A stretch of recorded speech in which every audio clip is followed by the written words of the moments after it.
It's wonderful to be with you today for the EduTech conference, and we thank the organisers for making this opportunity available to us. With me today is Belle, who is the National President of the Council of International Students of Australia, and we're very fortunate to have Belle and indeed her organisation. And Belle is just finishing her PhD, so we wish her well with that and her deadline next month. My name's Phil Honeywood, and I am the long-standing CEO of the International Education Association of Australia, IEAA, and Belle and I have come together today to really have a discussion about some of the macro policy issues from the government perspective and stakeholder perspective. And Belle's going to, after my few minutes, is going to really talk about the impact on her international student members and colleagues. So I guess to start off, I would like to make really 4 key points.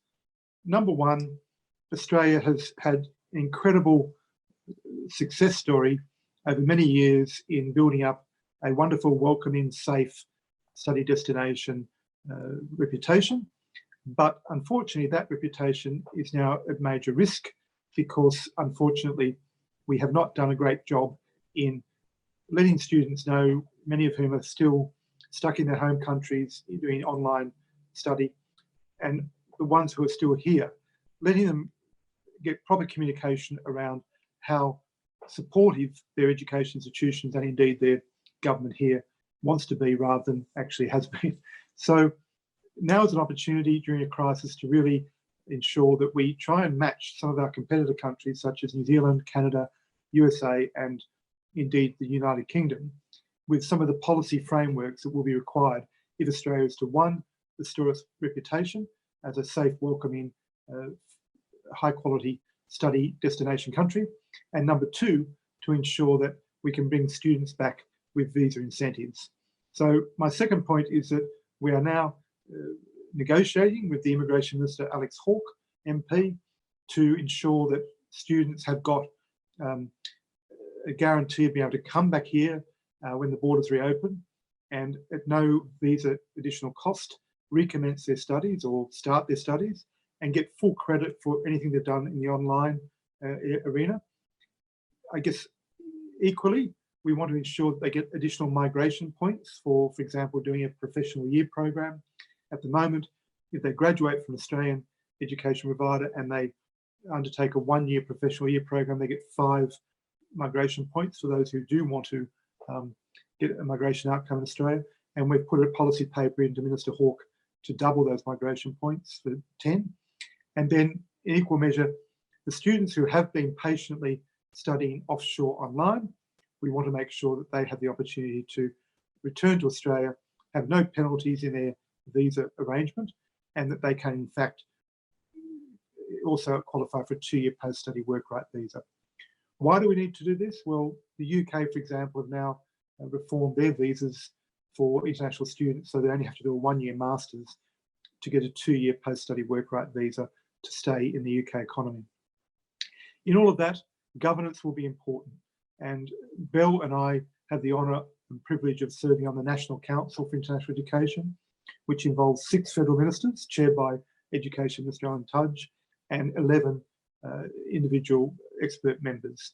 And we've just provided the federal government and Alan Tudge as minister with a 10-year international education strategy, which is designed to really take Australia forward with purpose and under the keywords of connected, creative, and caring. And we're going to really emphasise the word caring in Belle's presentation in a moment. The other point I should make is that we've also put into that 10-year strategy an 18-month COVID recovery roadmap, which we hope the federal government will adopt. And as part of that would be my point number 4, and that is that we really do need a good brand to take Australia forward. In Kiwi land, across the ditch, they've got this wonderful brand for international education called Think New Life, Think New Education, Think New Zealand. In the UK, they've got their GREAT campaign. In Australia, we really do need to revitalise our industry and our international education sector with a great brand that's really going to be able to promote with the student visa flexibilities, with migration pathways, with our wonderful education providers, and keeping online learning and blended learning as well for international students to really think Australia is a place that I want to study in. I'll hand over now to Belle as President of the Council for International Students of Australia. Thank you very much, Phil, as always, for your insights. It is my pleasure to be here sharing students' perspectives in this conversation. So to build a road forward for the sector, we really have to consider students' experience now. And this is the main key point that I want to highlight in this conversation of ours.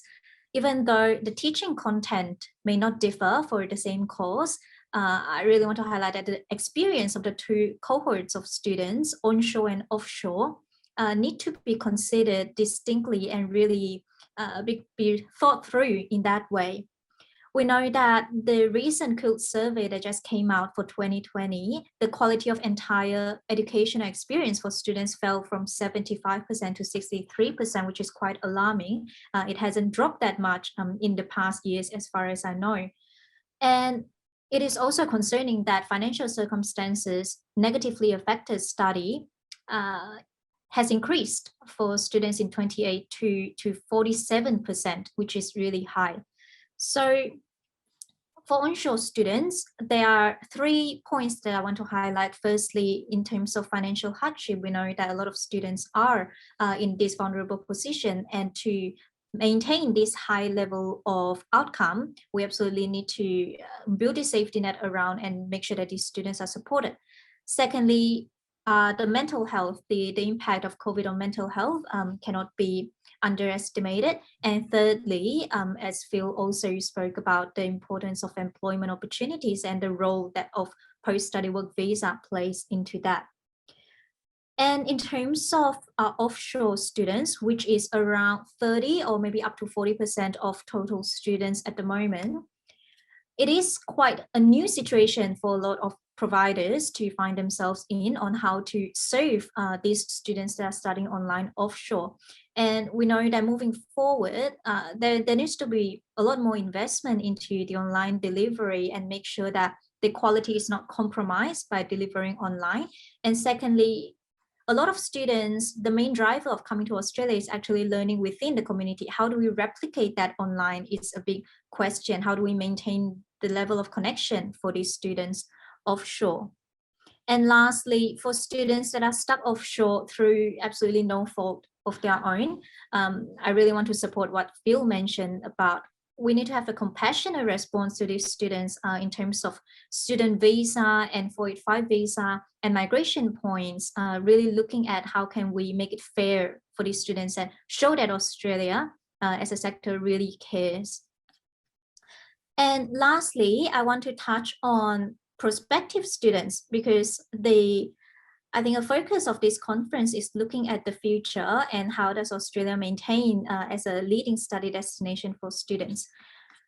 A couple of surveys that have came out recently saw that the response that Australia have towards the strict border restriction caused Australia to be ranked quite low for prospective students and also agents. So we really have to think about how do we bridge the gap between the current students' experience, which is still quite positive. It is really an encouraging outcome for our providers here in Australia. How do we bridge that to showing that to prospective students?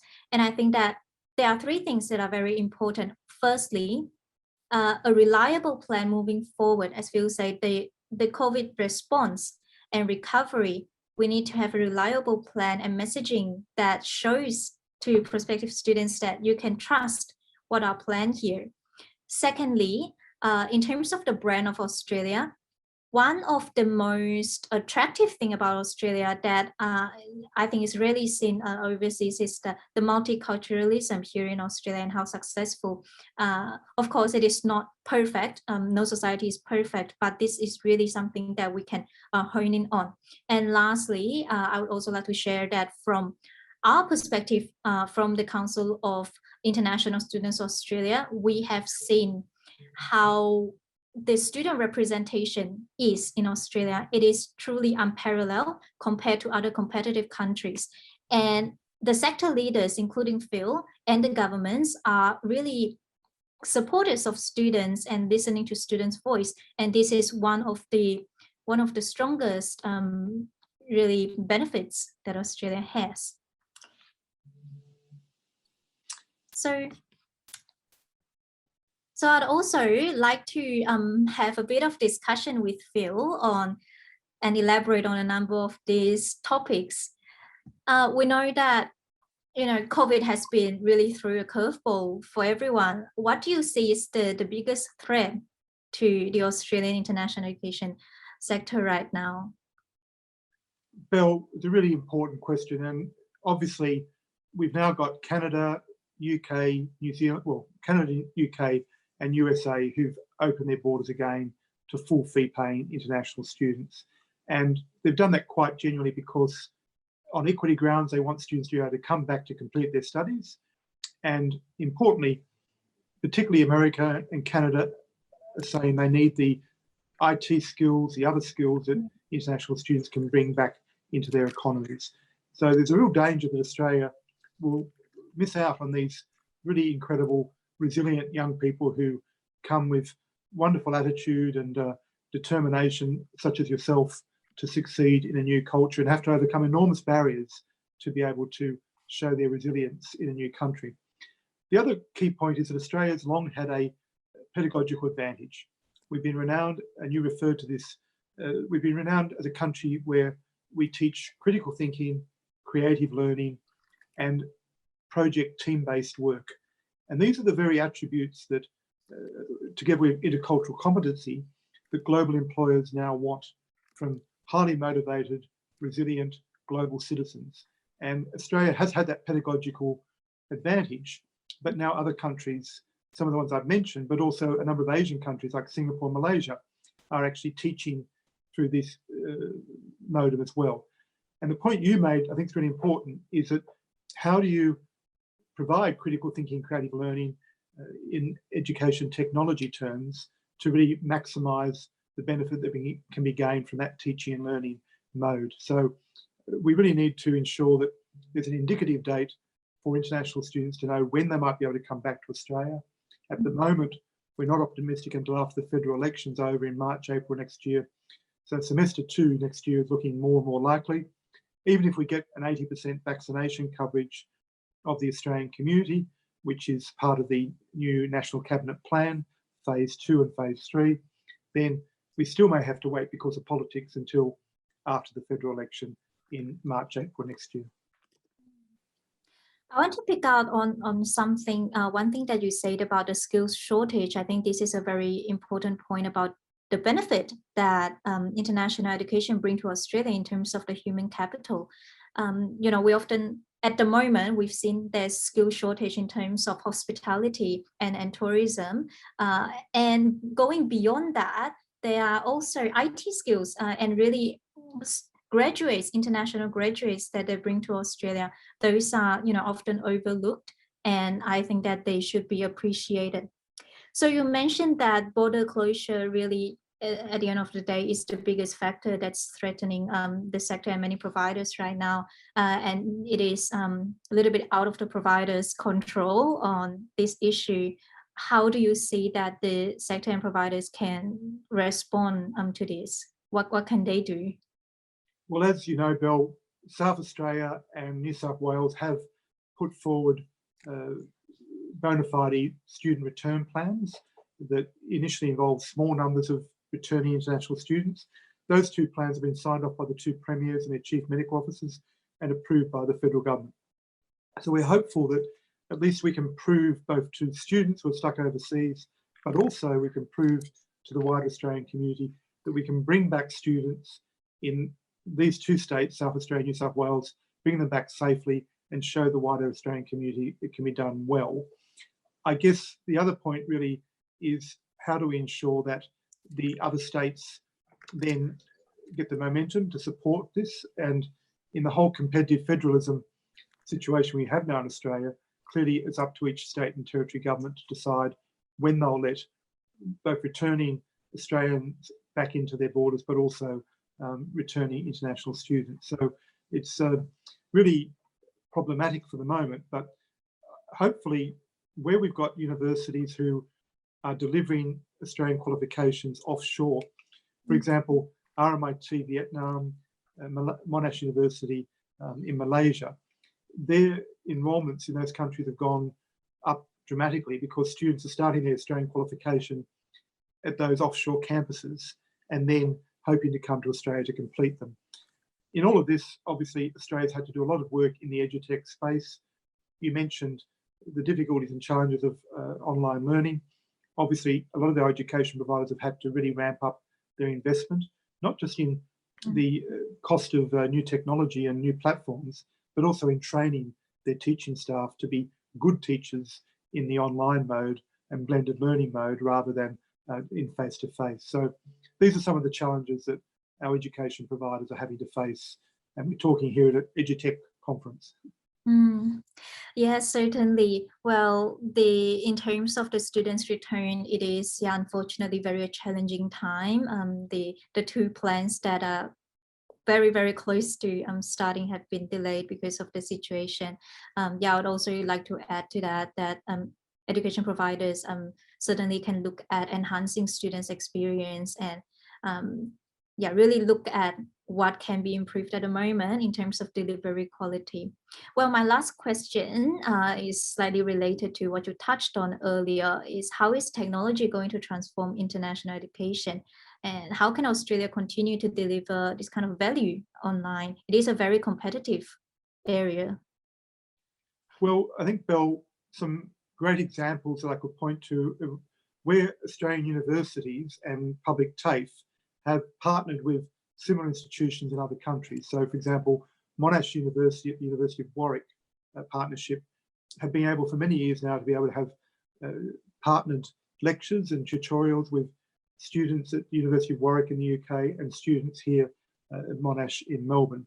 So technology's already been through video lectures and small group tutorials, project team-based. Another example I would use would be where I know at RMIT University where globally employers will provide a problem that they would like solved by a group of students. And the global employer goes online. They might be in Belgium, for example. They explain their problem, and then groups of students who join from different countries come together, including RMIT Australian students, and work in the virtual world on trying to establish answers to the problems of those employers. And then they go back to the employer with ideas about solutions. I think those type of tech-based project teamwork solution type tutorials and if you like brainstorming sessions can be really worthwhile. Also, we have to acknowledge that many young people who come to Australia are very resilient, as I said, and they want to be entrepreneurs. And therefore we have to find ways in which we can use technology to facilitate them with their entrepreneurial ambition. And in some of our study clusters, I know Study New South Wales, Study Global Victoria, have been using technology, particularly for students stranded overseas at the moment, to help them encourage and advance their entrepreneurial ambition and entrepreneurial goal. That's very interesting, that example that you gave. It really shows the opportunities. Often there are opportunities that come from the challenges, because normally who would have thought outside of the box and link these students with the business owners in Belgium. So yeah, I do think that the sector and a lot of universities are rethinking what they can provide online. And one thing that I think it hasn't been done for many other current online delivery companies are the kind of student support that Australian education providers are really good at. So that may be a competitive edge there. I think you're right. I think we're going to have virtual buddy programs where we put domestic students with international students who might still be caught in their home countries. And for mental health and for also intercultural understanding, provide rewards and incentives for our domestic students to do some online counselling, online friendship groups with their international students that they're partnered up with. I think that would be one way that technology can also play a key role. Yeah, certainly. Well, it's been, well, despite it being a short conversation, it's been always wonderful speaking to you, Phil. I hope that our audience enjoy it as well. Thank you, Belle, for your volunteer leadership of the international students in Australia, and we wish you all well with your PhD. Thank you.